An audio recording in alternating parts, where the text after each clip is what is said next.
From the Cronkite studios in downtown Phoenix, this is Cronkite News. And there are times when we must risk our careers in favor of our principles. Now is such a time. Mr. President, I rise today to say enough.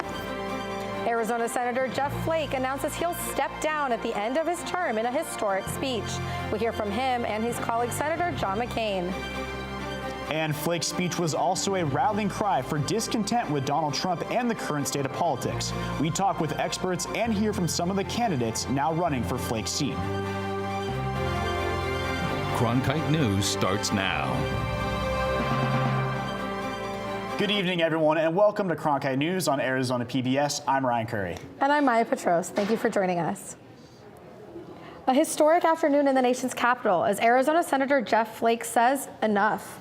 The longtime Arizona politician delivered a speech to say he will not run for re-election next year, saying he could no longer be complicit with President Donald Trump and the Republican Party.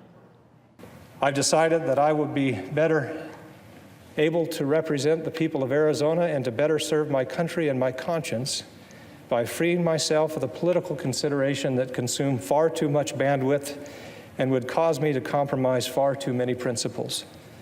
To that end, I am announcing today that my service in the Senate will conclude at the end of my term in early January 2019.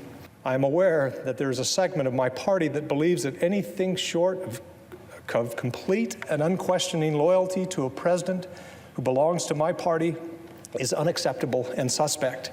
Now it seems that we, the architects of this visionary, rules-based world order that has brought so much freedom and prosperity, are the ones most eager to abandon it. The notion that one should stay silent and as the norms and values that keep America strong are undermined, and as the alliances and agreements that ensure the stability of the entire world are routinely threatened by the level of thought that goes into 140 characters. The notion that we should say or do nothing in the face of such mercurial behavior is ahistoric, and I believe profoundly misguided. The personal attacks, the threats against principles, freedoms and institution, the flagrant disregard for truth and decency, the reckless provocations, most often for the pettiest and most personal reasons having nothing whatsoever to do with the fortunes of the people that we have been elected to serve. None of these appalling features of our current politics should ever be regarded as normal. It is time for our complicity and our accommodation of the unacceptable to end. Arizona Senator John McCain, who's living with brain cancer, has been publicly sparring with the president over his leadership as well. Moments after Senator Flake's speech today, McCain took to the floor to commend Flake's service. I have seen Jeff Flake stand up for what he believes in, knowing full well that there would be a political price to pay. So as we look, all of us, at some point at our time that we have spent here, whether it be short or whether it be long, we look back and we think about what we could have done, what we should have done, what we might have done, and the mistakes we made and the things we're proud of. Well, when the Flake service to this country and this Senate is reviewed, it will be one of honor, of brilliance, and patriotism and love of country. Flake's announcement sent shockwaves through the Capitol. About an hour after his speech, White House spokeswoman Sarah Sanders called Flake's decision, quote, probably a good move, but so far no statement from President Trump himself. Now for the latest from the Capitol, let's go live to Cronkite News reporter Trevor Fay, who's at our Washington bureau. We caught up with Senator Flake today after his floor speech, and he says that even though he's not running for re-election, there is still much work that he needs to do on the Capitol before he's done.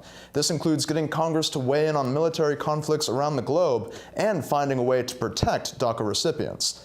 Flake says that even though he has had some antagonism with President Trump, he still believes that the president wants to protect those kids under DACA, and he's committed to finding a way to work with the president on that. But he says that otherwise the current political climate has discouraged him from running. If I could run the kind of race I'd like to run and believe I could win a Republican primary, I might go forward. When asked if he had done all that he needs to do in the Senate, Flake said, "You're never done." But he said that he's still in office for another 15 months and he plans to work right up until the end. Live in Washington, Trevor Fay, Cronkite News. All eyes will be on Arizona's Senate race in 2018. With the incumbent out, we could see an increase in candidates throwing their hats into the ring. 4 candidates have declared so far, most notably Dr. Kelly Ward on the Republican side and current 9th District Representative Kyrsten Sinema. We talked to political consultant Stan Barnes about what this means for those candidates, and he says today is a bad day for Kelly Ward. She needs to come up with a different campaign strategy. She was about to have a one-on-one with a weak, or at least a senator that was in trouble, and had one message, that she was not Jeff Flake. Now, she has an actual primary with other unknown people, some of whom may have a lot of money and name ID. And so her old playbook can be torn up and thrown in the Colorado River. Dr. Kelly Ward was Flake's biggest challenger for the Republican nomination for Senate. The former Arizona state senator led in polls against Flake and was endorsed by President Trump and his supporters. Today, Ward tweeted, "Arizona voters are the big winner in Jeff Flake's decision to not seek re-election. They deserve a strong conservative in the Senate who supports the president and the America First agenda. Our campaign proudly offers an optimistic path forward for Arizona and America." Congresswoman Kyrsten Sinema is also running for the Senate seat. Early polling shows Sinema is leading in the Democratic primary. Sinema took to Twitter also after Flake's announcement, saying with Jeff Flake retiring, we must do everything we can to show we are ready to win. Arizona Governor Doug Ducey and fellow Republican addressed Flake's announcement on Twitter as well, thanking him for representing Arizona and wishing his family the best. Ducey wrote, "Jeff was a voice for fiscal responsibility at the federal level before it was popular. I've appreciated his friendship, professionalism, and intellect on policy issues impacting Arizona." Flake's departure from the Senate will bring an end to nearly 2 decades of his service on Capitol Hill. Jeff Flake is a 5th-generation Arizonan, and his family helped settle Snowflake, Arizona. He graduated from BYU and served as the executive director for the Foundation of Democracy in Namibia in 1987. Flake was executive director of the Goldwater Institute after he moved back to Arizona in 1992, and he then served in the U.S. House of Representatives for 12 years before winning a Senate seat in 2012. We have much more coverage on Flake's decision and the response online and on our Cronkite News social channels. You can find us online at cronkitenews.azpbs.org. It's an often overlooked part for the fight for immigration, immigrants who are under temporary protected status. But today, outside the White House, a rally urged the administration to renew protections for countries whose agreements are soon to expire. Reporter Fraser Allen Best was there with the latest.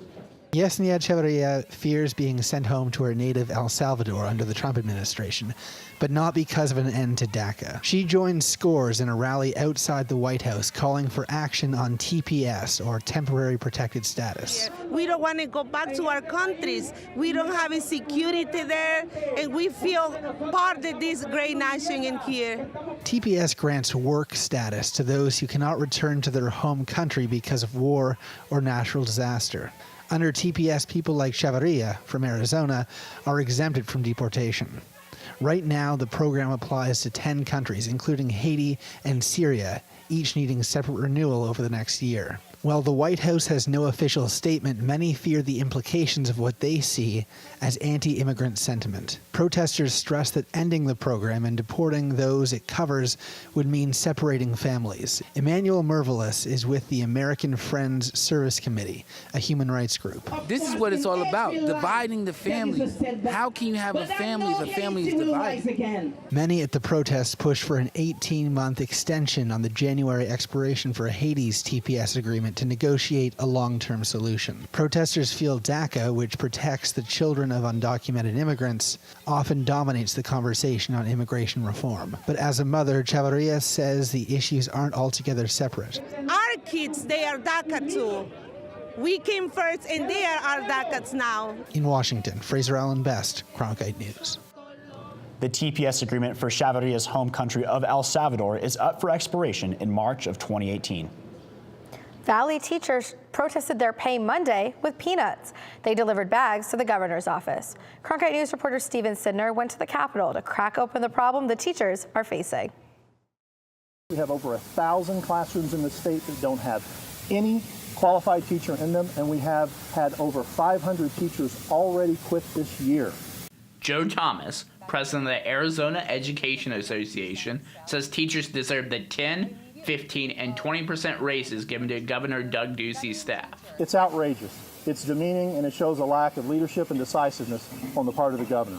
We demand that the governor match those raises with our teachers right now. Thomas believes that Arizona teachers deserve a 20% raise. We believe that teachers across the state would stay, commit to our school districts, commit to our students, and even more so, we would recruit new teachers to the schools and make sure that they would feel safe and want to be able to be part of our state and stay longer. AEA Vice President Marisol Garcia also suggests the state should look at creative ways to fund the raise, possibly through corporate taxes. Parents like Melinda Ayers are concerned low pay is driving good teachers out of the state and the profession. Last year, one of them left the profession entirely because she realized she could make more money waiting tables. In a statement to Cronkite News, Patrick Patak, Governor Doug Ducey's senior press secretary, said, in most cases, raises were given through promotion with expanded roles and responsibilities using existing dollars. Patak additionally said that new dollars are going to education, including $68 million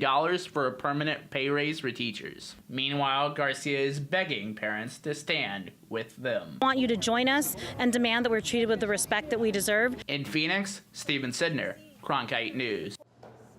Ducey's office also says that the governor's office has not increased its budget since 2008.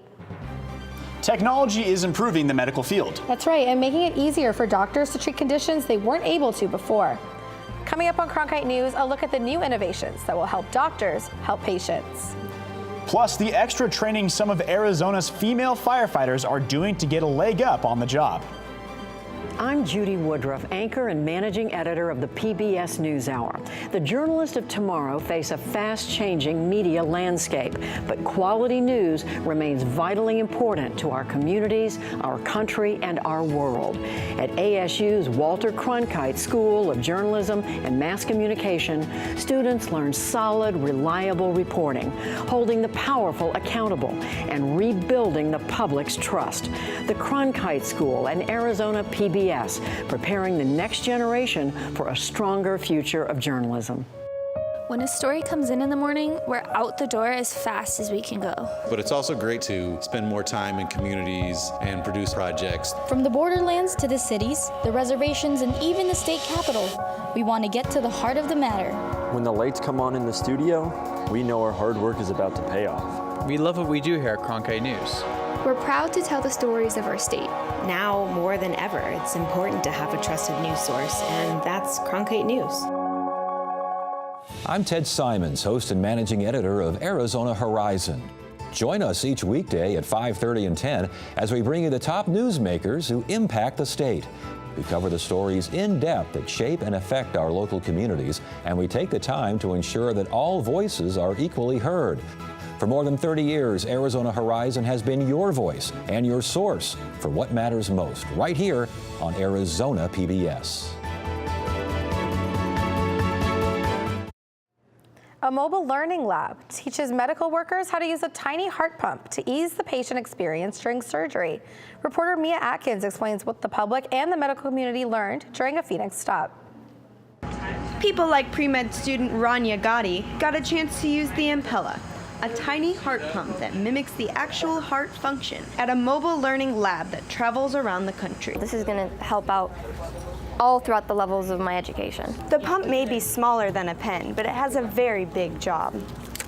The pump is inserted through an incision in the patient's groin, and it travels up to the left ventricle of the heart. Dr. Robert Strumpf at Abrazo Heart Hospital calls the technology a significant innovation. The ability to assist the heart, really take the work off the heart, is a very important ability that we have now with this tool.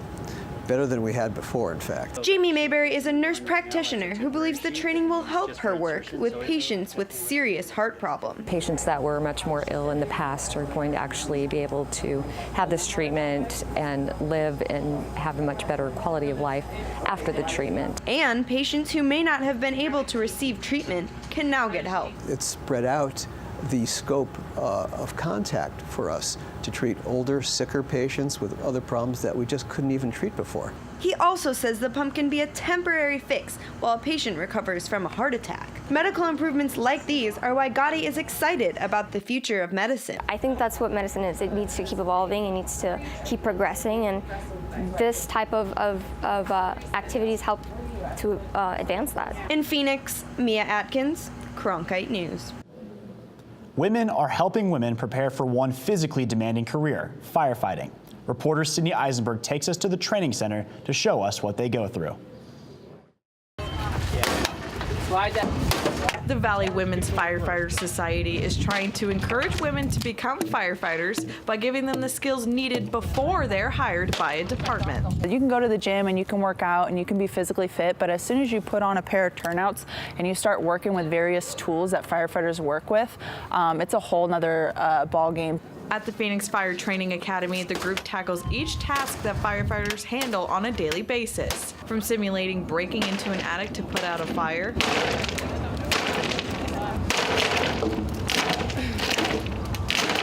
to pulling fire hoses up 2 stories. Don't let go of that left hand. Not only do we work on physical skills, we also work on talking about what the fire department's like, what the station is like, what we're going to be expecting of you in the academy, on probation, throughout your career, and what's going to make you successful. According to the National Fire Protection Association, between 2011 and 2015, only 4.6% of firefighters were women. While these classes are open to men, Graziano says they're especially helpful for the women who attend. This is just sort of a tool that helps, more women come on the job and let them know that, hey, this is out here. We want you guys. We want great, strong, willing, positive women to be on this job and be role models for, younger girls and that generation coming up. In Phoenix, Sydney Eisenberg, Cronkite News. The Valley Women's Firefighter Society offers these classes 3 times a month. It's becoming easier for cyclists to use the Valley's roadways. And for drivers to share the road too. Coming up on Cronkite News, how road improvements will help separate traffic and make travel safer. And we set a record here in Phoenix today. More on that, as well as when we can expect a bit of relief coming up. What are you doing? Possibilities. Your day is filled with them. Reach up, energy in the fingertips, collapse. TV, play Downton Abbey. And PBS helps everyone discover theirs.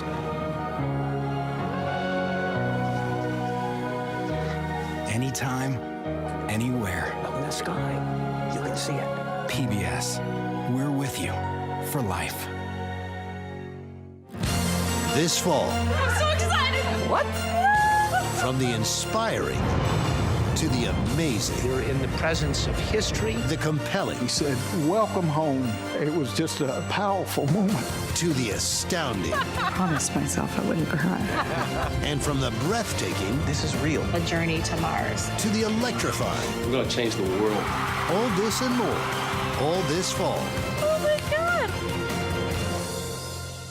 Fridays, it's at Cronkite News, your social sharing connection where you choose the news. Facebook likes and shares, tweets, retweets, and favorites. YouTube views and subscriptions. We're watching you watch us. From our digital home at cronkitenews.azpbs.org to your television, web browser, or mobile device. Find us on Facebook, Twitter, and YouTube. Then join us for at Cronkite News, our weekly refresh, each Friday at 5 on Arizona PBS. Trying to navigate traffic in the Valley can be treacherous. It can be even more dangerous when you're on 2 wheels instead of 4. Cronkite News reporter Bailey Moore shows us how some new street improvements could help separate traffic and make sharing the road with cyclists a little safer. I was riding on the sidewalk, and as I was crossing over an opening where a parking lot enters into the road, a car pulled out to look to see if they could go left, and didn't look at the sidewalk and ended up hitting me on my bike and totaling my bike. Roy Banwell is one of nearly 1,500 bicyclists involved in crashes with cars reported in Arizona in 2016. As the Phoenix metropolitan area continues to grow, so does the need for traffic accommodations, especially when it comes to sharing the road. So there's a large group of people, they're known as interested but concerned. It's about 60% of the adult population.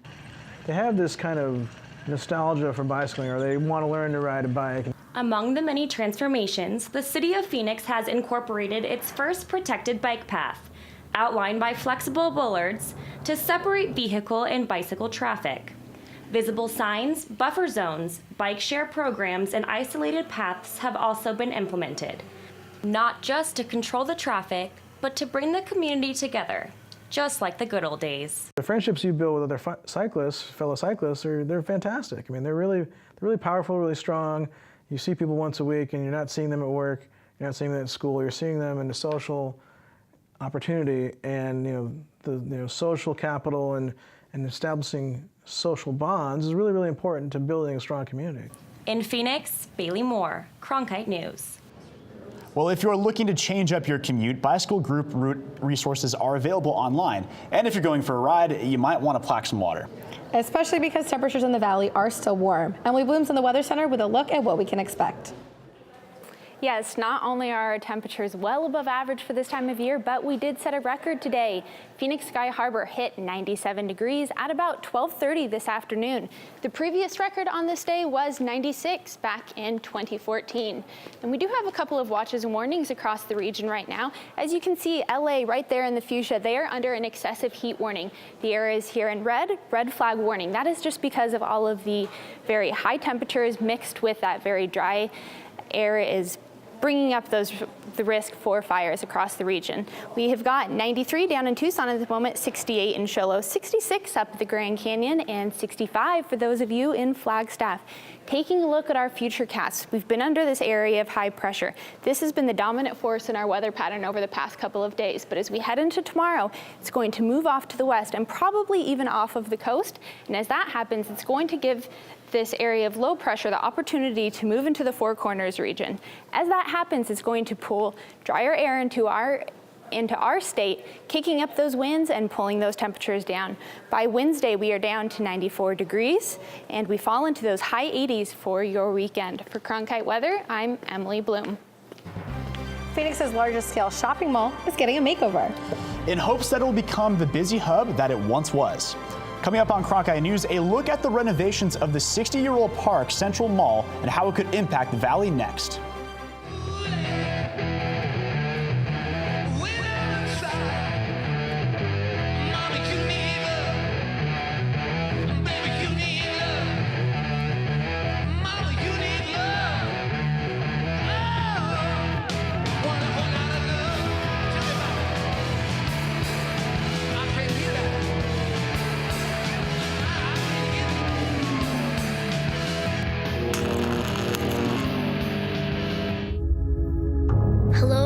Children of planet Earth. Exploring, it's the lifeblood of the mission. Human beings are a curious bunch. What are we going to see when we get really close? Wow. Just because an idea is crazy, it's not necessarily wrong. We were on our way. You don't get anywhere until you've tested the limits. That carries an intensity you can't imagine. You could hear people just, whoa. Oh my God, absolutely spectacular. It's a rush. We ask a lot of our heroes. We are at a remarkable moment.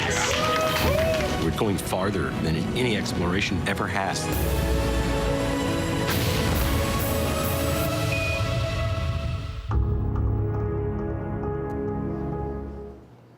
Park Central Mall, Phoenix's first large-scale shopping mall, is on the verge of a transformation. Holly Buck finds out what the future could look like for this space. I think it's going to turn into the hip, cool new place to hang out. Two real estate companies, Plaza Companies and Holualoa Companies, recently bought 337,000 square feet of Park Central Mall in hopes of reviving the area near Central and Osborne.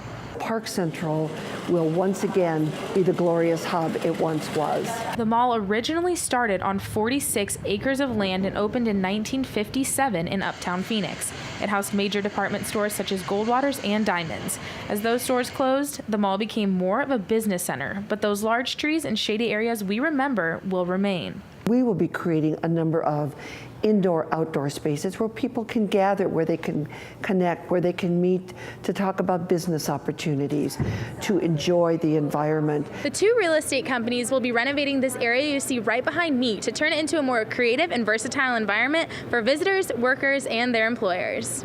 The plans preserve the mid-century modern architecture and open space with the high ceilings and a variety of exposed roof structures, retail shopping, and restaurants. By next summer, it'll be, shaded outdoor landing space with cool restaurants. So I think we'll see the first tenants move in certainly within the next 6 to 8 months. Into the space. Harper says they're still working on filling the spaces with tenants. In Phoenix, Holly Bach, Cronkite News. Construction for Park Central will start this December, and it's set to be finished next fall. Cronkite News is proud to be the news division of Arizona PBS. Here's what's coming up on Arizona Horizon and PBS NewsHour. On the next Arizona Horizon, how the Arizona Teachers Academy is attempting to address the state's teacher shortage, and a look at the challenges that disabled employees find in the workplace. It's the next Arizona Horizon. I'm Judy Woodruff. On the next NewsHour, the fallout from a massive school cheating scandal where teachers were the ones doing the cheating. That's Tuesday on the PBS NewsHour. That's it for Cronkite News tonight. Thanks for joining us. For top Arizona stories anytime, go to cronkitenews.azpbs.org.